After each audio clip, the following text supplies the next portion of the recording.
Oh, welcome back to the Flogsville Fantasy Podcast. It is a round 4 wrap here. Joining me, we've got our usual suspects. We've got the Bulldozer here, Guns N' Roses coach Ben. Hello, mate. Hello, Commissioner. Excellent. We've got Fenno here as well. Well, not here, but here on Zoom. How are you, Tom? I'm well, thanks, Scott. Nice and punctual tonight for myself. So apologies for last week, making a rude interruption to broadcasting. No, that's all good. And finally, we've got Rabs here. Hello, Rabs. Hello, mate. Lovely to be here again. It is, boys. Plenty happening. We had a bit of Bruce chat last week, and my goodness, the guy just had to get through 1 week or 2 weeks for those coaches who took the punt, and he unfortunately found himself suspended. And Paddy Cripps, Ben and I were watching it together on Sunday, and that was not a good moment when he clutched his hamstring and jogged off and did not return. So plenty for coaches to think about, boys. Let's go to our pick of the week. A bit of a surprise. We had our first different pick of the week this year, boys. We've got to give it to Sam. Yes, we do. Not by much, I know, but clearly the ruck combination there, staying strong with the big two, paying off this week. And he's not had many miss out. Probably Paddy McCartney only cross against his name and a few in the midfield, but solid captain score, and good week for him. Very good. He's really been building to this honour. The last couple of weeks, he's really troubled the scorers, posting some big scores, and really on Ben's hammer as leading the competition in terms of that competitiveness. So, yeah, it looks like a big season that Sam's in for, and hopefully he can continue that form. Yeah, further just to what we said last week of the form he's shown since about halfway through last season. I think I made the comment that he was one of the form sides of the competition over that time, and Ben gave us a very interesting look while I made that statement. So good to see Sam really delivering this week, just knocking him off. But very impressive score. No, it certainly was. And yeah, Sam's flying. Obviously came in pre-season. He put that comment in the group, I think I'm going to win the comp or something like that. And so far he's delivering, which is nice to see. All right, boys, let's go to our spud of the week. And there was a few candidates. But it goes to King Kunta and Peter G for his 1940, boys. Now, back by popular demand, in the year 1940, I've got some fun events that happened. So the Battle of Britain started, of course. Most of these are a little bit World War II themed. But we've got a good one here. In nylon stockings went on sale for the first time in 1940. So that's fantastic. The first ever Captain America comic book also was published in 1940. That's a sneaky one there for those Marvel fans. And that was pretty much it. Lots of race riots in America, the end of the Great Depression, lots of things happening in 1940, but not really many good things, which is ironic with Peter G's side, boys. Yeah, fantastic. Really hard to follow that, I would have thought, Scott. I'm just still trying to process everything that happened in 1940. Sounds like a busy year. It was a big year. I've got some serious notes here. There's a lot. There's a lot. Winston Churchill became Prime Minister as well in 1940 of Britain. So that's a big event. But Peter G, boys, let's talk about his team. What's going on? He hasn't won a game yet. Some pretty disgusting players floating around his back line, if I'm totally honest. Just the likes of Nick Blakey, the lizard. Slithering around his back line there. Sam de Koning and Jack Bowie. Is that correct? Bowie? I think that's says it all. And yeah, obviously suffering from Cripper and Ward as well. Some pretty ordinary scores there, unfortunately. But Peter G? Yeah, we touched on it last week a little bit, Scotty, that D4 to 6 for him being a real concern. And rectify it this week, and he's only got more problems, I think. So, real concern, and his big sort of study Petrarca getting that low score again certainly doesn't help. So bit to work on, but I think on the positive side of things, he had a really good captain choice, and again the ruckman there for him, producing the goods. So not all doom and gloom. Not all doom and gloom. We love ending on a positive note. All right, boys, let's get into our first matchup. And it was an interesting round with the injury to Cripps, a few captain scores, most getting a good captain score this week. And of course, a few teams going for a bit of a structural change. But it was the Crouching Lions getting a narrow victory over Team GC, boys. The captaincy choice for Team GC, just not quite getting the job done.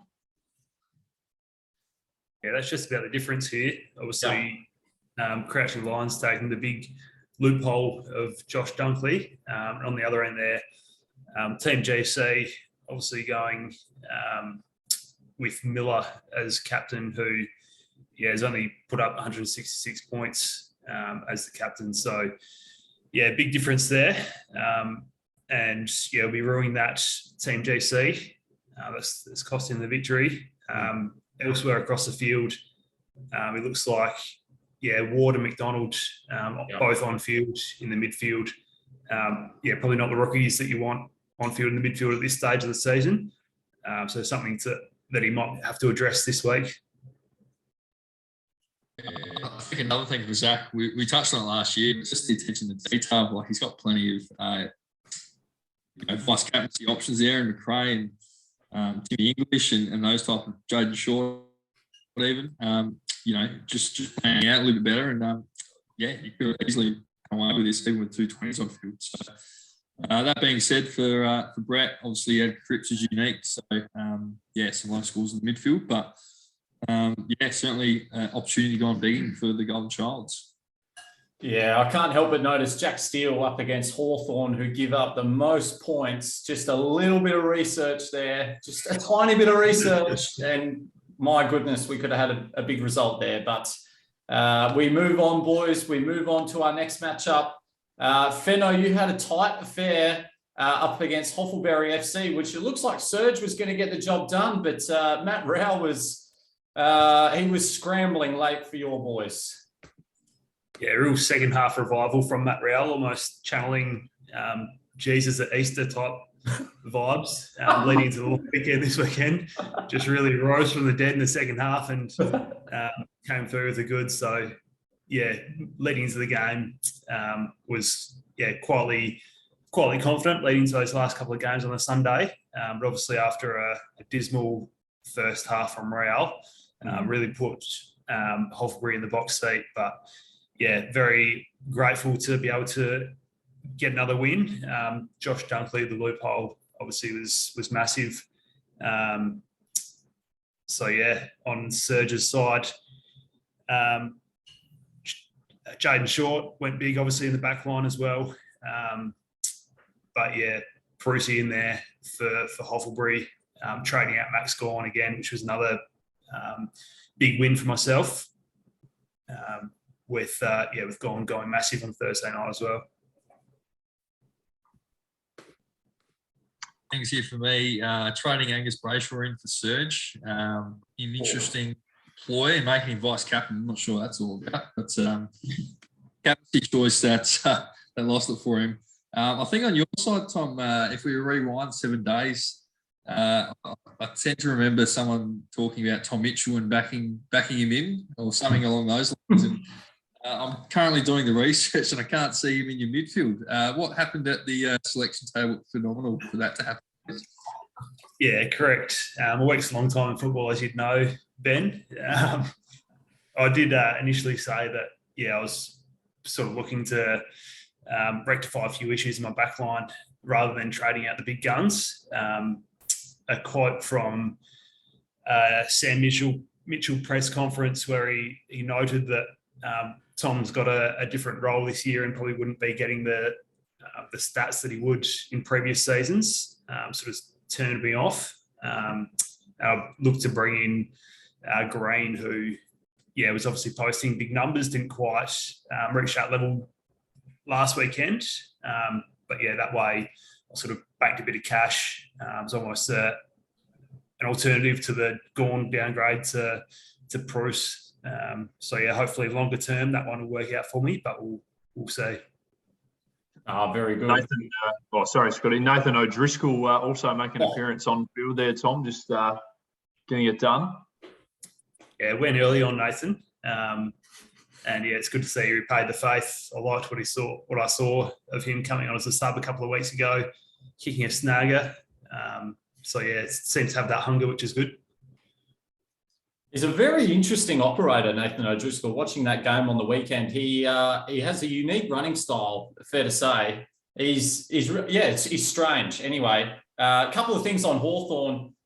Did anyone notice James Warple's score on the weekend? Yeah, I think he was like a lot of his teammates, mate. Didn't really see a lot of the pill in that game. That's what happens when you come up against quality opposition. No, very true. It was a great win for your Leads off him, Rabbit. Very good. 10. He scored 10 in a full game. It's hard to do. That's very hard to do. They generally played him deep forward in the second half, which is bizarre considering how the game is going. Like you would have thought you'd put him on ball. So, gee whiz. Interesting. All right, boys. Let's move on to what was an important win for Major Keys to success, which on Friday night. It looked like some real, panic stations, but kind of like it was chaotic. But somehow Jake has found a win, boys. Yeah. Well, building 3 donuts. Yeah, I don't think we've seen that before. And 2 of them being the first game of the round, which is just truly bizarre. So he has copped a donut because even with 2 emergency bench players, he still can't get a third. Considering that, he's actually posted a really good score. Yeah, 2073 with the donut. So, yeah, as we've touched on, he's much improved side this year. The keys to success, and more wins coming, I'm sure. Just confirming, does he get both those emergency scores, considering they're both on the same line? Correct. Yes, He does get both of them. Right. Yeah. There you go. Yeah, still a very interesting tactic, I would have thought. Probably not one to be recommended, but just a real lack of respect for his opposition and proving successful by 133 points. So, good on him. No, excellent, boys. Big win for Jake there. Let's move on. We talked about Peter G. Let's move on to your matchup, Rabs. You had a nice win in the Battle of the Daniels just to get over the line there with the 2032 up against Heels. What worked for you this week? Oh, not a huge amount, if I'm honest, other than bringing O'Driscoll on field. Pretty happy to get away with this one. Had Miller as captain again, just thought I'd back him in to respond and didn't. I was trying to loophole McRae, but it was just messy and it was relying on Boyd not becoming the sub for Carlton.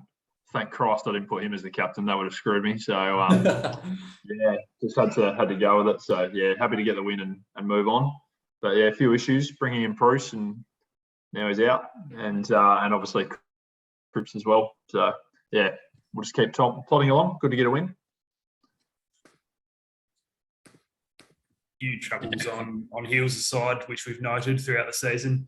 Can't see it getting much better for him either, with Hoff probably making his way out of the side with a slew of West Coast midfielders making their way back into the side.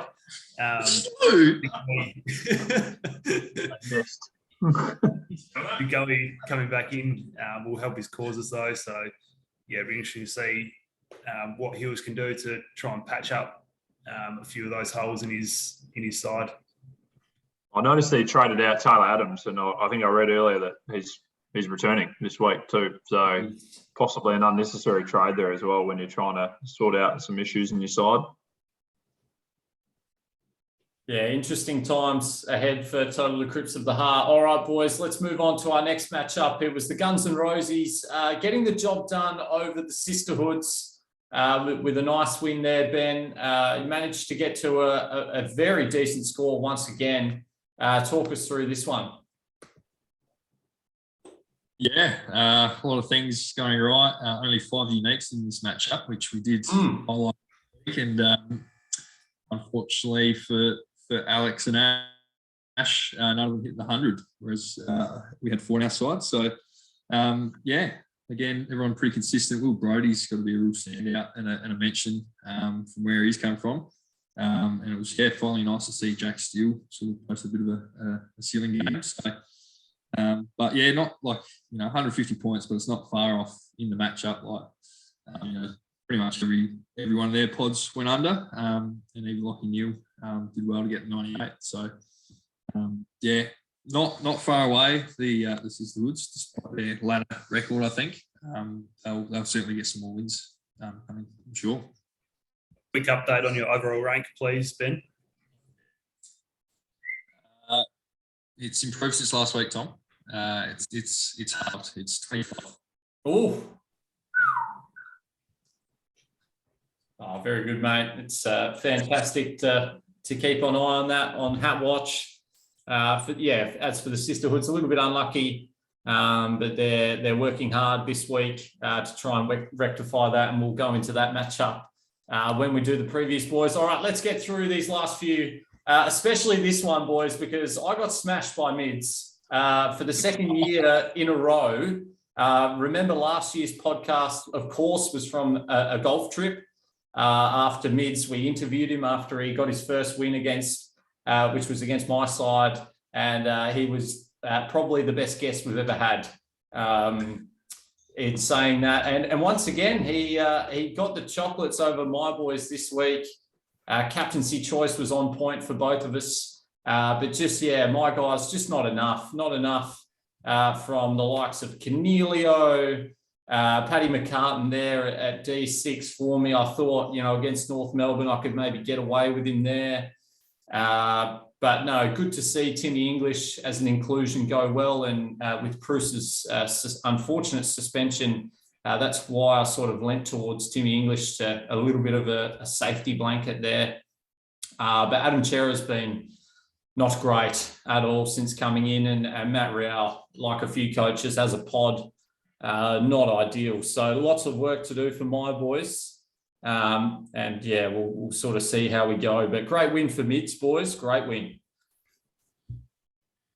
Very good win. A couple of points for me. Riley Bonner, an extraordinary Thursday night score there of 125.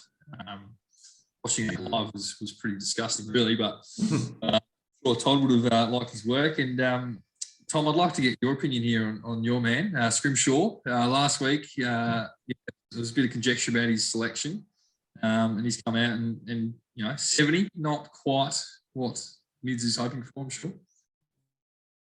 Yeah, obviously he's still suffering the effects of that injury last week. Probably a fair effort to get up for the game with a bruised scapula. I'm sure it can't be comfortable. Probably a few sleepless nights during the week, so I would have thought a 71 would be respectable. Due for a breakout any soon, though, is Jack Scrimshaw.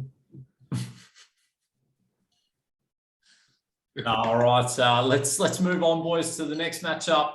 It's the workmates, it's the co-workers. Sam getting the job done in this matchup, but Brad's going along nicely. He's been very consistent with his scoring this year, boys. Let's have a look. Maybe let's focus on Brad. Oh, not many pods at all. My goodness gracious me. Collusion, anyone? No, we're just joking. I was going to bring it up. There's been a few accusations being thrown around of collusion between a couple of other sides this year, but you mentioned there, Scott, these two co-workers only having 3 players of difference at this stage of the season. Can't help but think there might be a few discussions over the break table at lunch discussing ins and outs of the side. So, one to keep an eye on throughout the season there. There wouldn't have been a lot this week because, unfortunately, the Burtons have been in isolation. So he would have watched every single minute of every game this weekend, did Brad. But, 3 pods, and when one is Crips and goes down in the first quarter, and loses 66, I think. Is that 60? Whatever that is, 50-odd, 60-odd. It's pretty stiff on Brad, and Gawn going 140 as well. That really hurts the first game around. So certainly nothing to worry about, I don't think, from Brad's point of view. Lots of things going well, but not to be this week, unfortunately. Absolutely there. As we know, boys, when they get a quarter time score of 36, you times that by 4. So Cripps, he would have been pick of the week quite easily and won. So a bit unfortunate there for Brad. But yeah, as we said, he's looking really good, and him and Sam are definitely on the up. All right, boys, just quickly, Liam had a narrow victory up against Newley. A couple of quick words on this one, guys, and then we'll get to our last matchup. Well, Will Day in the Glen Mountain fan club side proving quite costly in the end after apparently after Paddy Ryder killed him. That's why he got 2 weeks. And Zach Bailey getting 47, as well as Clayton Oliver with a 68. Just killing Sean when you lose by that. Obviously, on the flip side of things, a 72 as captain. Quite extraordinary to get away with a win in that situation. Yeah, we love to see the unique, real unusual players on the Glen Mountain fan club side, such as Sinclair, although he's becoming more and more popular. Rioli, Anderson, and Gresham there as well, really carrying the side. So, yeah, adds a real bit of flavour to the competition. I like, a few players of difference there. And, yeah, it's good to see those players performing and rewarding Sean for his courage. Excellent, boys. Let's move on to our next matchup.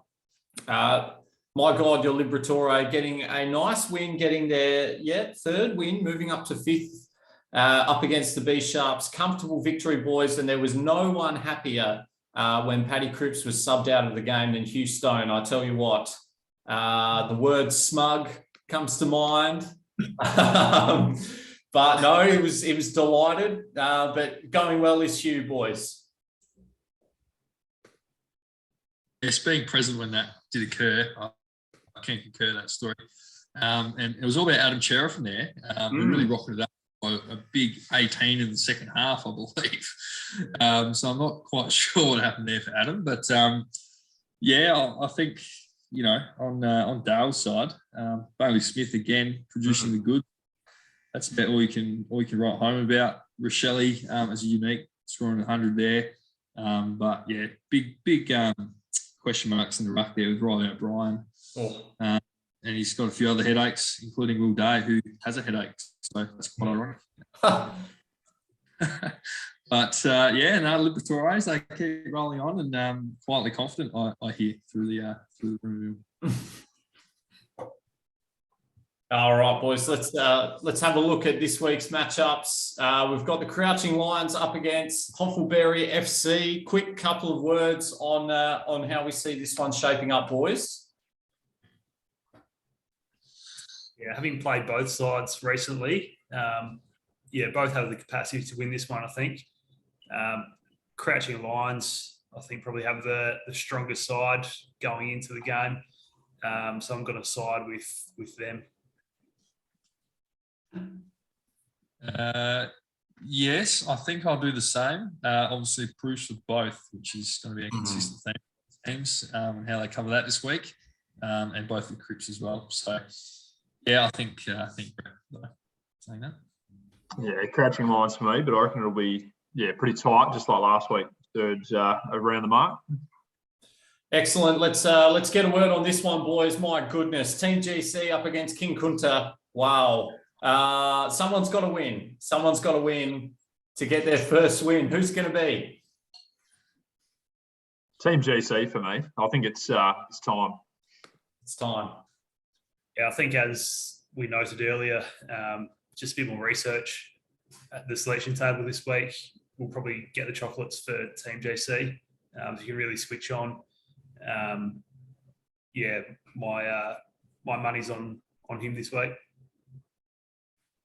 I agree. I think switching on is a really key point there too, because he really should heavily recommend to put Tim English in the ruck this week to cover for Bruce. But if it happens, is a completely different story.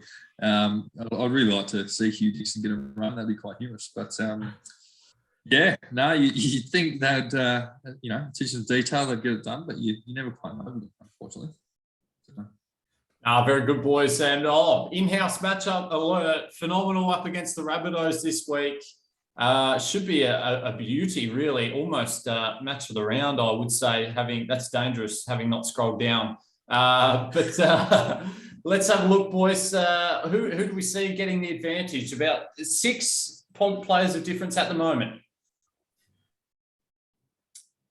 I'm going to say that Rabs probably thinks he'll win and Fenno will say he'll win. So I guess it'll be me and you dissecting this one, Scotty. It will. It will. Josh Ward has a unique screen alarm bells from what I can see. Yeah. Again, the cruise factor only for Rabs this week. Really, really hurts. Yeah, it's going to be tough. I'd flip a coin almost, but I think the Rabs just for me.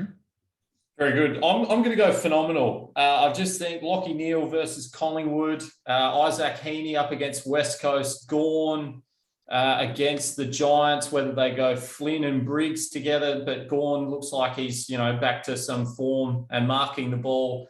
I just think, if Josh Ward can get fixed up for Fenno, I think he'll just have enough to get the job done. All right, boys, we a 10-minute warning, courtesy of Zoom here. Let's get through our next few matchups. We've got a big one here, boys. 10th versus 12th, major keys to success. Up against the Sisterhoods this week, boys. What do we see? Jake has obviously got a lot to fix. Another contender for match of the round here, I think. Jake will probably welcome back Tom Stewart into the side. Which is ironically a player formerly the Sisterhoods as well. That might still be a raw nerve that we'll touch there. However,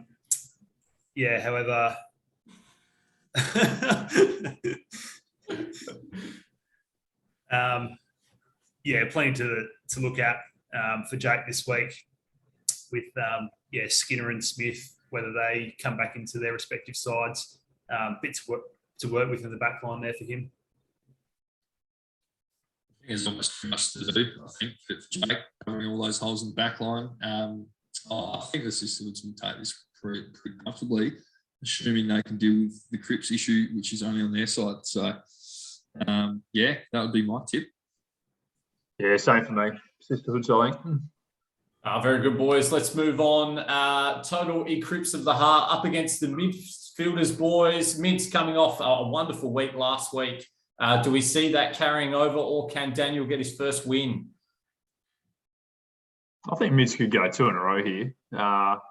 Hills aside, you can tell he has worked on it, I think, in the last few weeks. I'm not sure that was happening at the start of the season, but I think he's just got a little bit too much work to do in the short term. But as we mentioned earlier, Mids, a little bit like his leg spin bowling at times. He's got a bit of a mixed bag, and there is quite a variance in potential performance for some of his players. So very hard to predict what we're going to see from the midfielders. But I think they'll get the job done.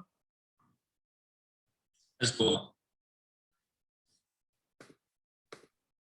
Excellent. All right, let's move on to the Guns and Rosies up against the Burton's boys. I'm going to tip a close matchup. However, it's hard to back against the Guns and Rosies at the moment. So what do we think, boys? Not a huge amount of pods. Chuck here. Sorry, after you, Rabs. No, please. Just looking at the matchup.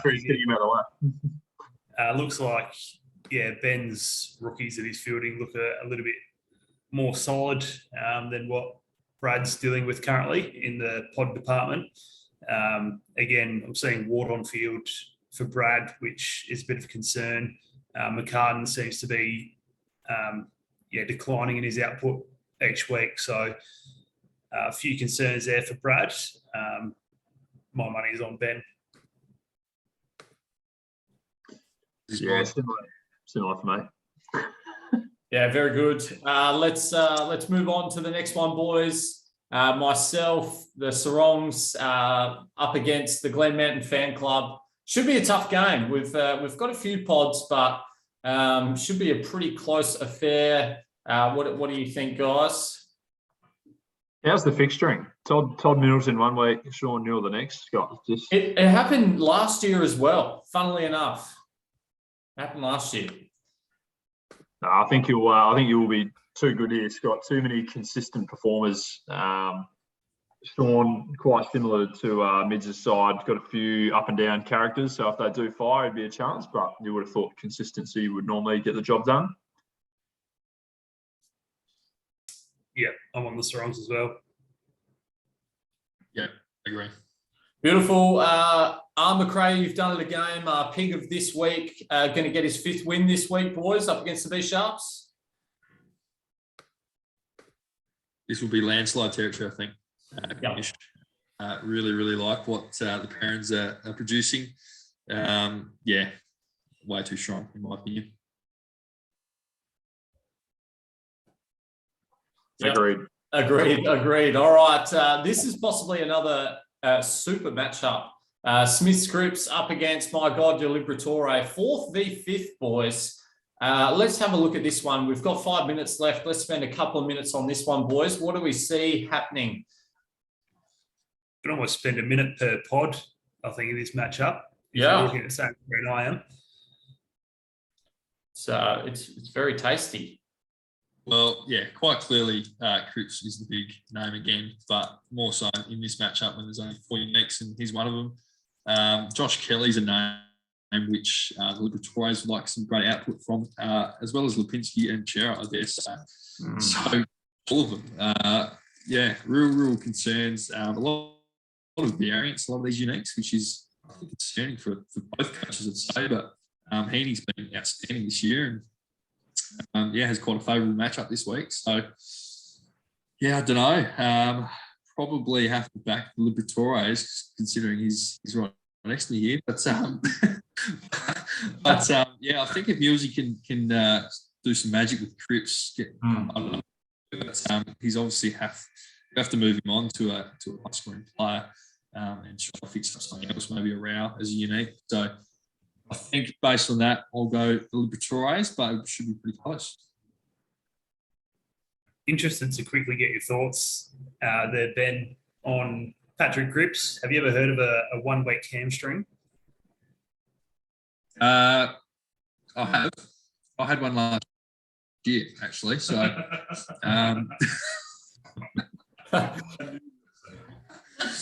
it wasn't actually 1 week because we did play, so it was a 0 week hamstring. Sorry, you've caught me at the wrong time here. I've just watched a cream egg in my mouth. Not usually, Tom, to answer your question. Usually they're a minimum 21 day sort of protocol, but the mechanism of injury is not usual with what he did last week. It was a bit of an overstretch as opposed to a high speed running hamstring. So I think he's half a chance. If I had to put my money, I'd say not play this week, but I'm pretty confident he'll play the week after, based on what I'm hearing. So, yeah, that's a bit of strategy for those coaches. Hopefully a little bit of knowledge, but he is half a chance. We'll see how it goes. One to watch. And would you recommend jumping on a plane to Perth the week after you've missed with a hamstring? That's irrelevant for this week, Tom. He's actually playing in Melbourne, so we'll deal with 1 week at a time. I think he'll be fine, to be fair. I think he'll be right. Yeah, it'll be a big decision for a lot of coaches what they do. And like you said, with a guy like Rao there and some of the issues with proofs being unavailable, it's come at an unfortunate time for a lot of coaches. So it'll be interesting to see what everyone will do. Well, boys, we've got 1 minute 50 to go. Let's wrap it up there. Good luck to all. Have a wonderful Easter and enjoy some footy. Just watch out for those lockout times. And the Monday game as well with Ward, especially. We don't know if he'll play or not. So that's a bit dangerous. But so take it easy and we'll see you next time. Yep.